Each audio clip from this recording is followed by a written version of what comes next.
একজন কিসের কুসুম বলে একটা প্রশ্ন তুলেছে এবং সেই প্রশ্নের মধ্যে তার রাগ, তার ক্ষোভ যেন ফুটে উঠেছে।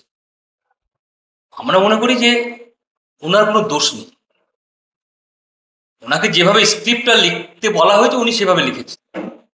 অ্যাকচুয়ালি আমরা ধরবো তার পেছনে যিনি আছে, এই যে চ্যানেলটাতে উনি বলেছেন, আপনারা জানেন যে সেটা একদম পুরোপুরিভাবে আরএসএস এবং বিজেপির নির্দেশিত এবং পরিচালিত একটি চ্যানেল। এবং আপনারা জানেন যে চ্যানেলের মাথায় একজন দালাল সাংবাদিক আছেন যার নাম অর্ণব গোস্বামী। তো তাকে বলবো আমরা, কি সাংবাদিক বললেন? অর্ণব গোস্বামী একজন দালাল সাংবাদিক। ফলে এদেরকে আমি সাংবাদিক বলে মনে করি না, এরা দালালি করে, এরা দালালি করছে। এবং দালালি করতে গিয়ে যেটা খারাপ করছে, যে যার মুখ দিয়ে এটা বলাচ্ছে তিনিও একজন বাঙালি এবং ছোট থেকে উনিও বোধহয় ওনার পাঠশালায় রবীন্দ্র নজরুল একই সঙ্গে পালন করেছে। আমরা ছোটবেলায় সবাই আমাদের স্কুলে বা পাঠশালায় যখন আমরা পড়াশোনা করেছি, দেখবেন আমরা একই সঙ্গে রবীন্দ্র নজরুল আমরা জন্মজয়ন্তী পালন করছি, তাই তো? ফলে এইটা খুব খুবই পরিকল্পিতভাবে এবং খুব একটা ষড়যন্ত্রের সঙ্গে তারা এইটা করছে, মানে এই বিভাজনটা করছে। কিসের কুসুম আমরা বলছি ঐক্য ও সম্প্রীতির বাংলায় রবীন্দ্র নজরুল একই বৃন্তে দুটি কুসুম, এবং এই বিভাজনটা করা যাবে না।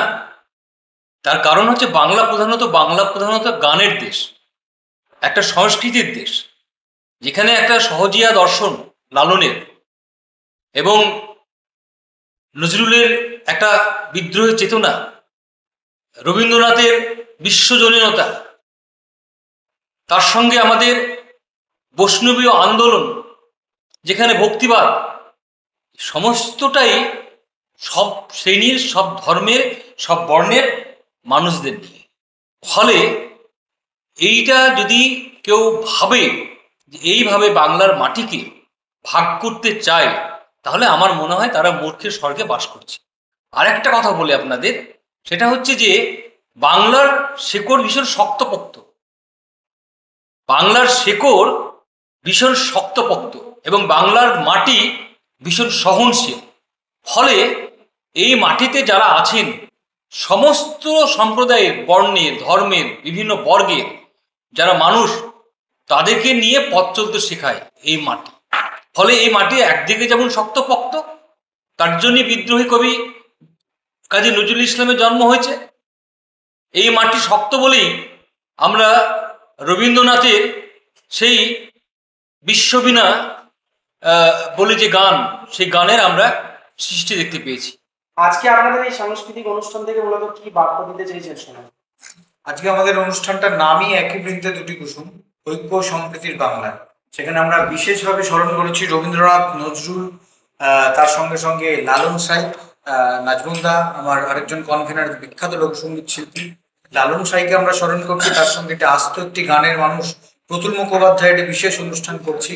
আমরা এটাই বার্তা দিতে চাই যে আমাদের এই বাংলায় যে বিভেদ সৃষ্টি করার চেষ্টা চলছে, তার ঊর্ধ্বে গিয়ে একটা ছোট প্রচেষ্টা, কিন্তু এই ছোট প্রচেষ্টাই আজকে একটা বড় আকার নেবে, এটাই আমরা আশা রাখছি। বর্তমান সময়ে দাঁড়িয়ে আজকের এই অনুষ্ঠানের কতটা গুরুত্ব রয়েছে বলে মনে করছেন? অনেকটাই গুরুত্ব। কারণ বিজেপি দেখুন সকাল থেকে সন্ধ্যে পর্যন্ত বিভাজনের রাজনীতি করছে। বিজেপির যে বিরোধী দলনেতা, তিনি একদম সরাসরিভাবে একটা বিশেষ সম্প্রদায়ের প্রতি তার বিষাদগার কন্টিনিউ করছে। এইটা খুব রাজনৈতিকভাবে করছে। কারণ ধরুন একটা যে দল, সে তার 11 বছরের যে তার জীবনযাত্রা, তার যে চলা সফর, সেখানে মানুষের পরিষেবা দিতে পারেনি। ফলে মানুষের দৃষ্টি ঘুরিয়ে দেওয়ার জন্য এই ধর্ম খেলা খেলছে। আমাদের এখানকার মানবদরদী মানবিক মুখ্যমন্ত্রী মমতা বন্দ্যোপাধ্যায় আছে, একদম প্রহরীর মতো। মানবতার দুর্গে এই ধরনের বিভাজন চলবে না। বিজেপি শাসিত অসমে 1 বছরে প্রায় 171টি এনকাউন্টারের ঘটনা ঘটেছে, যেটা নিয়ে উদ্বেগ প্রকাশ করে মানবাধিকার কমিশন তদন্তের নির্দেশ দিয়েছে সুপ্রিম কোর্ট। এবং যাদের এনকাউন্টার হয়েছে বেশিরভাগই তারা সংখ্যালঘু এবং জনজাতি সম্প্রদায়। কিভাবে দেখছেন? অবশ্যই, কারণ এটা হবে তো। তার কারণটা দেখুন, মানে আমি একটা কথা আপনাদের খুব পরিষ্কার করে ভাবে বলছি যেটা হচ্ছে ভারত, যখন আমাদের ভারতবর্ষের সময় একটা দ্বিজাতি তত্ত্বের কথা উঠে এসেছিল, এবং এই দ্বিজাতি তত্ত্বের ভিত্তিতেই কিন্তু এই হিন্দু মুসলিম এই ভাগাভাগিটা হয়ে এসেছিল। এটা ইংরেজদের একটা পরিকল্পনা ছিল। তো ইংরেজদের সেই সেই নীতি আদর্শকে সেই গ্রহণ করেই বিজেপিও সেই দ্বিজাতি তত্ত্বের একটা মানে নীতিকে তারা প্রতিষ্ঠা করতে চাইছে। বিজেপি হচ্ছে এমন একটা দল, তাদের কাছে ক্ষমতার চেয়ে তাদের কাছে এজেন্ডা অনেক বেশি ইম্পর্টেন্ট, অনেক বেশি। ফলে এই দেশটাকে, আমার ধর্মনিরপেক্ষ ভারতবর্ষকে একটা হিন্দু রাষ্ট্র বানানোর একটা প্রক্রিয়া বা প্রচেষ্টা চালানোর চেষ্টা করা। আপনি মুখ্যমন্ত্রী, একজন স্নেহধন্য একজন সঙ্গীত শিল্পী, 26-এ কি ধরনের ভূমিকা রাখবেন? দেখুন, আমি মনে করি যে মমতা বন্দ্যোপাধ্যায় এমন একজন ব্যক্তিত্ব যে তার প্রতিদিনের কর্ম এবং কাজের মধ্য দিয়ে যে প্রতিদিনই যেটা করে সেটা হচ্ছে যে মানুষকে একটা স্বস্তি, শান্তি এবং একটা সৌভ্রাতৃত্বের একটা বার্তা দেয়। ফলে বাংলা বরাবরই একটা সম্প্রীতির একটা পীঠস্থান।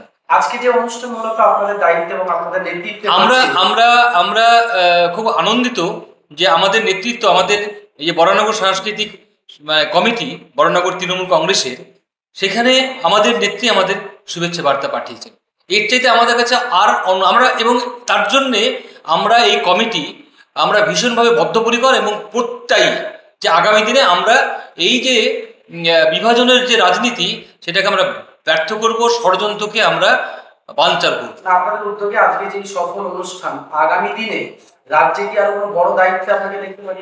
না, সেই বিষয় নিয়ে আমি কোনো মন্তব্য করতে চাই না। আমাকে যেটুকু দায়িত্ব দিয়েছেন আমার দলনেত্রী মমতা বন্দ্যোপাধ্যায়, আমার এখানকার বিধায়ক সায়ন্তিকা ব্যানার্জি, আমি মনে করি যে আমার দলের একজন কর্মী হিসাবে আমাকে যখন যে দায়িত্ব দেওয়া হবে, কর্মী হিসাবে আমি সেটা পালন করার চেষ্টা করব। এবং আমি মনে করি যে জননেত্রীর যে দেখানো পথ, সেটাই আমাদের পথ। একটা গান দিয়ে আজকে যদি এই সাংবাদিক সম্মেলন শেষ করি। করো। বিভেদের রাজনীতি নিয়ে যখন আপনারা কথা বলছেন, তখন বারংবার দেখা যাচ্ছে যে বিভেদের রাজনীতি নিয়ে যখন আপনারা কথা বলছেন, তখন বারংবার দেখা যাচ্ছে বিজেপির নেতা কর্মীরা অস্ত্র বাড়িতে রাখার জন্য গ্রেফতার হচ্ছে। আমরা গত দেখতে পেলাম যে ধর্মতলা থেকে একজনকে গ্রেফতার করা হয়েছে, তার সাথে সুকান্ত মজুমদারের একেবারে ঘনিষ্ঠ সম্পর্ক। কি বলবেন? 2026 বিধানসভা ভোট আর কটা মাসের অপেক্ষা। আমরা একটা গানের কথাই বলি, আমার গানের কথা, সেটা হচ্ছে যে আমাদের বাংলাতে যারা অস্ত্র রাখছে তাদের অস্ত্রের জং ধরবে, কারণ মানুষ তার মানবতার নীতি দিয়ে সেই অস্ত্রকে ভোতা করবে। এবং খুব স্বাভাবিকভাবে বিজেপির নেতারা বিভিন্ন এই ধরনের কুকর্মের সঙ্গে যুক্ত। সেটা শুধু এই অস্ত্র রাখার বিষয় নয়, তার সঙ্গে আরও অনেক অশালীন, আরও মানে ওদেরই যে একজন নেতা বলেছিলেন যে মণিকাঞ্চন, এই শব্দটা ব্যবহার করেছিলেন। ফলে তাদের যে চরিত্রগত দিকটা সম্পর্কে আমাদের বাংলার মানুষ অবগত। ফলে তার বিচার মানুষ করবে, 26-এ মানুষ রায় দিবে। আমি মনে করি যে একজন কর্মী হিসাবে যে 26-এর রায় শুধু মমতায়, এর বাইরে আমার কোনো ভাবনাই নেই। কারণ আমি মনে করি যে এটা মানুষ বলছে যে 26-এর রায় শুধু মমতায়। কিন্তু অনুব্রতর মতো নেতারা আমাদের দলে আছে, তারা এই ধরনের যে লুজ স্টক করছে, সেই জন্য দল ব্যবস্থা নেবে। একটা এত বড় পরিবার, হ্যাঁ, একটা একান্নবর্তী পরিবার, একটা বৃহত্তর পরিবার। ফলে বৃহত্তর পরিবারে কেউ যদি কিছু করে থাকে, দুষ্টুমি করে থাকে, সেই দুষ্টুমির জন্য আমার তো নেত্রী আছে। অনুব্রত মণ্ডলের এই ভাষা সংস্কৃতির যে প্রয়োগ, সেটাকে আপনি দুষ্টুমি হিসেবে দেখছেন? আমি এরকম ভাবে বলতে চাই, সেটা হচ্ছে যে বাংলার ভাষা ধ্রুপদী ভাষা হিসেবে মর্যাদা পেয়েছে। ফলে কোনো নেতার পক্ষেই এই ধরনের অশালীন বক্তব্য বলা উচিত নয়। কারণ এটা আমাদের জননেত্রী মমতা বন্দ্যোপাধ্যায়ের একদম অত্যন্ত আন্তরিক উদ্যোগে এবং নিরন্তর প্রচেষ্টার মধ্য দিয়ে বাংলা ভাষাকে ধ্রুপদী ভাষার স্বীকৃতি দেওয়া হয়েছে। ফলে বাংলা ভাষার একটা মিষ্টত্ব আছে, বাংলা ভাষার একটা আলাদা গ্রহণযোগ্যতা আছে। সেই ভাষাতে যদি কোনো কুশব্দ ব্যবহার করে, তো সেটা অবশ্যই আমি কেন, কোনো মানুষই, সুস্থ স্বাভাবিক মানুষই সেটা গ্রহণ করতে পারবে। আজকে এই অনুষ্ঠানকে সামনে রেখে কয়েকটি গান দিয়ে। আচ্ছা, আমি মমতা বন্দ্যোপাধ্যায়ের যে গান আমি সবসময় গেয়ে থাকি, সেই গানটাই আমি আবার গাইব। সেটা হচ্ছে যে, তুমি ভেবেছো তাই এই বাউল গানে এসেছে নতুন জোয়ার, তুমি ভেবেছো তাই শিল্পে আজ খুলছে নতুন দোয়ার, তুমি ভেবেছো তাই কৃষকরা তারা পাচ্ছে ন্যায্য দাম, তুমি ভেবেছো তাই আমরা পাচ্ছি তাজা ফসলের ঘ্রাণ, আ খা খা খা খা খা খা খা খা খা আ খা খা খা খা খা খা। সুন্দর থেকে সুন্দর তোর সবিত রূপ দেখে কৃষক মজুর গাইছে গান আজ মনের সুখে। সুন্দর থেকে সুন্দর তোর সবিত রূপ দেখে ছাত্র যুব গাইছে গান আজ মনের সুখে।